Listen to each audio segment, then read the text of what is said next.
Nunca pensé que una viña pudiera convertirse en el lugar donde me descubriría a mí mismo. Cuando mi padre murió, me dejó la pequeña propiedad familiar en las afueras del pueblo. No era grande ni especialmente productiva, pero tenía historia.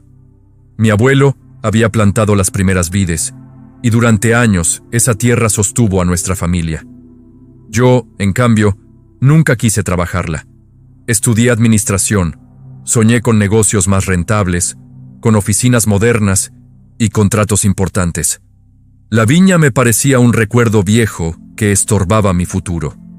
Los primeros años la arrendé a unos conocidos del pueblo. Firmamos un acuerdo sencillo. Ellos trabajarían la tierra y al final de cada temporada me entregarían la parte que correspondía. Yo casi no iba por ahí.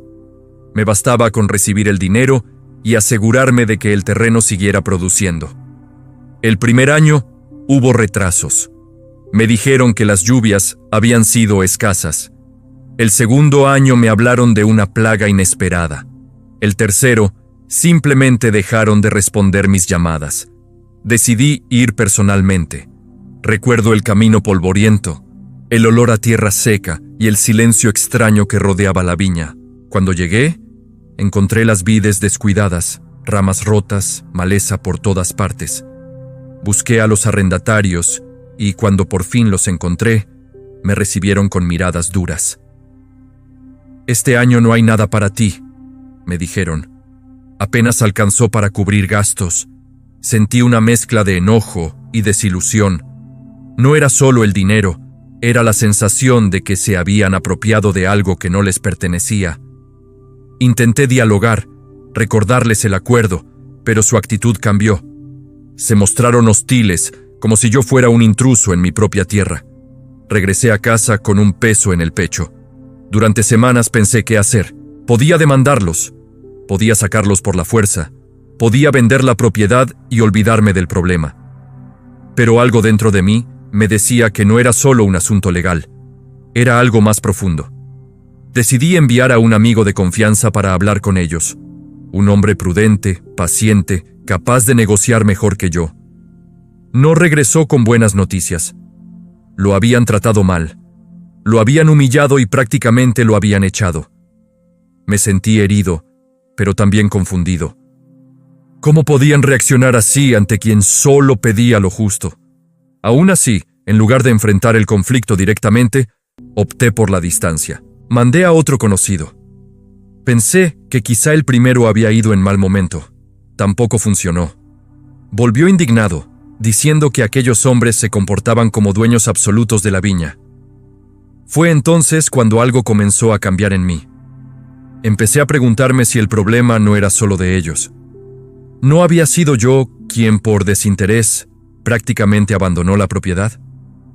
¿No fui yo quien permitió que se instalaran sin supervisión, sin acompañamiento, sin presencia real? Les confié algo valioso, pero me desentendí por completo. Aún así, la injusticia era evidente. Decidí ir una vez más, esta vez con la determinación de recuperar lo que era mío. Cuando llegué, la escena fue tensa.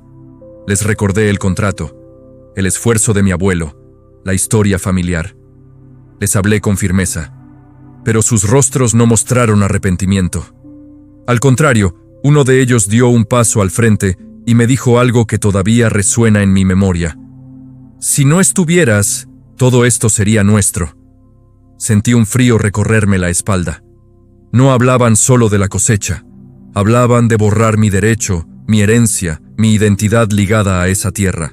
Por un instante entendí que no era una discusión sobre números, sino sobre autoridad. Ellos no querían reconocer a nadie por encima de sí mismos. Regresé esa noche con el corazón agitado. Pensé en mi padre. Pensé en cómo él caminaba entre las vides, cómo hablaba de la tierra con respeto, como si fuera un regalo y no una posesión. Me di cuenta de que yo mismo había tratado la viña como un simple recurso económico, no como un don. Al día siguiente tomé una decisión inesperada. No enviaría más intermediarios, no delegaría más mi responsabilidad.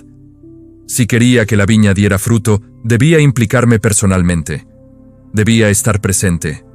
Pasé meses trabajando allí, Aprendí a podar, a limpiar, a cuidar cada planta. Al principio los arrendatarios se mostraron incómodos con mi presencia constante. Intentaron intimidarme, desacreditarme, hacerme sentir extraño en mi propio terreno. Pero poco a poco algo cambió. La tierra comenzó a responder al cuidado. Las vides brotaron con fuerza. La cosecha siguiente fue abundante. Entonces llegó el momento de hablar nuevamente de los frutos. Esta vez no hubo gritos ni amenazas. Les mostré los números, el rendimiento real, el trabajo realizado. Les dejé claro que la viña no era un espacio sin dueño ni propósito. Era una herencia confiada, una responsabilidad compartida. Algunos decidieron marcharse. No querían rendir cuentas. Otros se quedaron, aceptando nuevas condiciones, comprendiendo que la viña no era para apropiársela, sino para hacerla fructificar. Fue en ese proceso cuando entendí algo más profundo. La viña no era solo un terreno físico, era una imagen de mi propia vida. Durante años había recibido dones, inteligencia, oportunidades, relaciones, fe. Pero me comporté como un arrendatario descuidado. Tomé lo que me convenía y olvidé rendir fruto verdadero. Cuando la conciencia, como un mensajero incómodo, venía a pedirme cuentas, la ignoraba. Cuando alguien me confrontaba con la verdad, me justificaba. En el fondo, actuaba como si yo fuera el dueño absoluto de todo.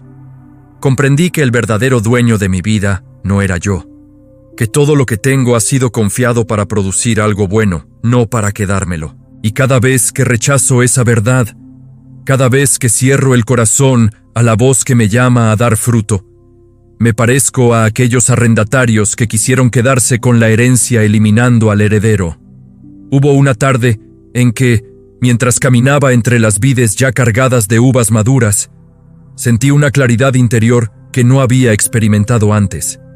Entendí que la justicia no es venganza, sino restauración del orden, que el dueño de la viña tiene derecho a esperar frutos, que la paciencia no es debilidad, pero tampoco es complicidad con el abuso. Esa noche miré al cielo y agradecí, no solo por la cosecha, sino por la lección. Me di cuenta de que la vida siempre nos pregunta qué estamos haciendo con lo que se nos ha confiado. ¿Estamos produciendo frutos de amor, de justicia, de verdad?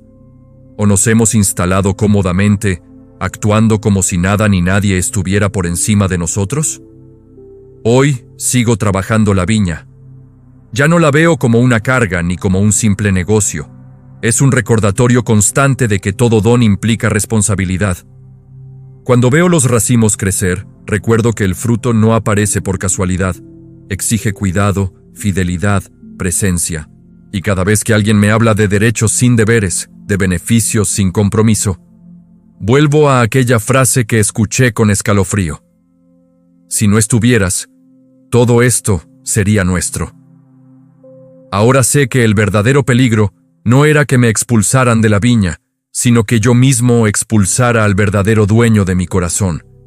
Desde entonces procuro no olvidar que soy administrador, no propietario absoluto, que la vida es un encargo, no una conquista, y que un día, inevitablemente, el dueño pedirá cuentas. Espero, cuando llegue ese momento, poder mostrarle no excusas ni resentimientos, sino frutos maduros que hablen por sí solos. Hay historias que parecen hablar solo de un terreno, de una viña o de un conflicto entre personas. Pero cuando escuchamos con atención, descubrimos que en realidad están hablando de algo mucho más profundo, de nuestra propia vida y de nuestra relación con Dios. En la historia que acabamos de escuchar, la viña representa algo que fue confiado. Una herencia, una responsabilidad, un regalo que debía dar fruto. Sin embargo, quienes la trabajaban comenzaron a comportarse como si fueran los verdaderos dueños. Olvidaron que solo eran administradores. Eso mismo ocurre en el Evangelio de hoy. Jesús cuenta la parábola de los viñadores homicidas. Un dueño planta una viña, la prepara con cuidado y la confía a unos labradores. Cuando llega el tiempo de recoger los frutos, envía a sus siervos. Pero ellos son rechazados, golpeados e incluso asesinados. Finalmente envía a su propio hijo, pensando que lo respetarán. Pero los labradores dicen: «Este es el heredero, matémoslo y quedémonos con la herencia». Esta parábola no es solo una crítica a los líderes religiosos de aquel tiempo. Es también un espejo para nuestro propio corazón. Dios es el dueño de la viña es el mundo y también nuestra vida. Los frutos que Dios espera son nuestras obras: amor, justicia, fe, misericordia. Pero muchas veces actuamos como aquellos labradores. Vivimos como si todo nos perteneciera. Tomamos decisiones sin pensar en Dios. Ignoramos las llamadas que Él nos hace a través de la conciencia, de su palabra o de las personas que pone en nuestro camino. En la historia, los arrendatarios querían quedarse con la viña eliminando al heredero. Y el Evangelio nos recuerda que la humanidad hizo algo parecido con Jesús. El Hijo de Dios fue rechazado porque su presencia recordaba quién es el verdadero Señor. Sin embargo, el mensaje de Jesús no termina en condena, sino en una llamada a despertar. La pregunta que este Evangelio nos hace hoy es muy clara. ¿Qué estamos haciendo con la viña que Dios nos ha confiado? Nuestra vida, nuestra familia, nuestros talentos, nuestra fe, todo es un don. No somos dueños absolutos, somos administradores, y el Señor espera frutos. Frutos de bondad en medio de un mundo duro, frutos de perdón donde hay resentimiento, frutos de fe donde otros han perdido la esperanza. Hoy el Evangelio nos invita a algo muy sencillo, pero muy profundo. Reconocer nuevamente a Dios como el verdadero dueño de nuestra vida y decidir, desde hoy, producir los frutos que Él espera.